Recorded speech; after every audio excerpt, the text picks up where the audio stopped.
Jaja of Opobo, also known as Jubo Jubuha, whose years started 1821 to 1891, was a prominent Nigerian figure in the 19th century.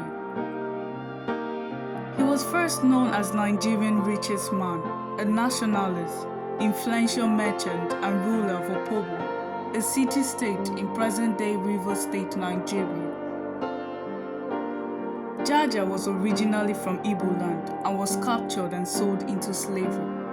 However, he managed to gain his freedom and became a prosperous trader.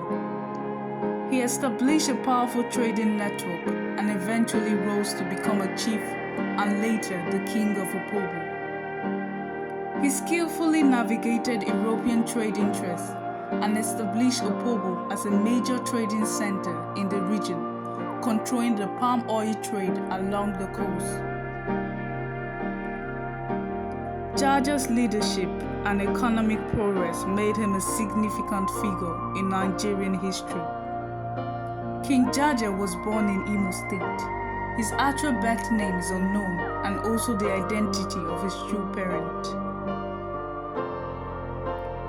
The Igbo land in the 80s was in chaos as he saw Europeans invade the land for slaves in exchange for firearms, tobacco, bullets, and black slave raiders were invading different regions and selling Igbos to slavery. In his youth, Jaja was kidnapped from Igbo land by black slave raiders and sold into slavery. He was then brought to Ijaw land thereafter. As was customary among the Ijaw, Jaja earned his way out of slavery after serving his master for a number of years. In 1863, Alayi died, leaving a frightened debt of between 10,000 euros and 15,000 euros owed to European supercargos. Fearing bankrupt, all of the eligible chiefs of the house declined nomination to head it. It was thereafter a great relief when Jaja accepted to fill the void. With characteristic energy, he proceeded to put his house in order by reorganizing his finances in a matter of 2 years. He had liquidated the debt left behind by his predecessor and launched his house on the path of prosperity. He took charge of the trade and went on to head the Anapepo House merchant faction of Boni. Under him, Anapepo absorbed other trade houses until a war with the Malian Pepple House led by Oku Jumbo compelled Jaja to break away to form the Opobo city-state 26 miles east of Boni in 1869.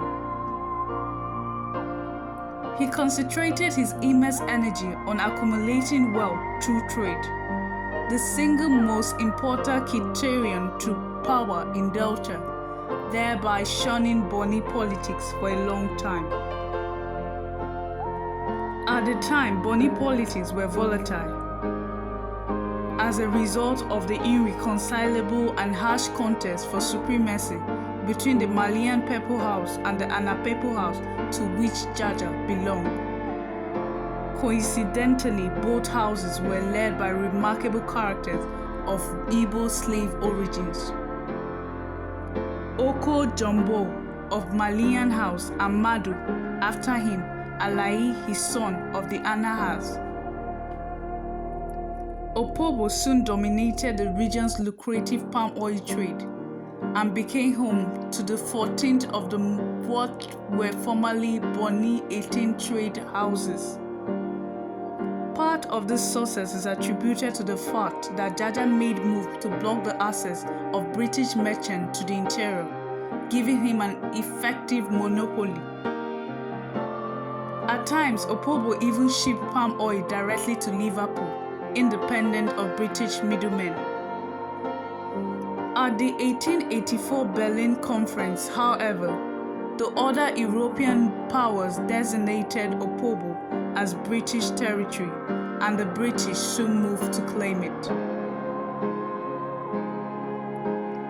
When Jaja refused to cease taxing British traders, Henry Hamilton Johnson, a British vice-consul, invited Jaja to negotiation in 1887. Jaja was arrested on arrival aboard a British vessel. He was tried in Accra in the Gold Coast, now Ghana, then exiled first to London and later to St. Vincent and Barbados in the British West Indies. His presence in the West was alleged to be the cause of the civil unrest, as the people of Barbados of African descent were upset at the poor treatment of a king from their homeland. In 1891, Jaja was granted permission to return to Opobo, but he died on the way, allegedly poisoned with a cup of tea in June. His body was shipped instead to Tenerife, in the Canary Island, where he was buried. Following his exile and death, the power of Opobo state rapidly declined. The land was plagued with slave raid, riot, and the British exploited the land for its natural resources. After many years of clamor and protest, his body was properly exhumed and sent back to his beloved Opobo kingdom, where he was laid to rest. His remains are now a sacred grave, shrine, behind the palace of the Amanayabo of Opobo.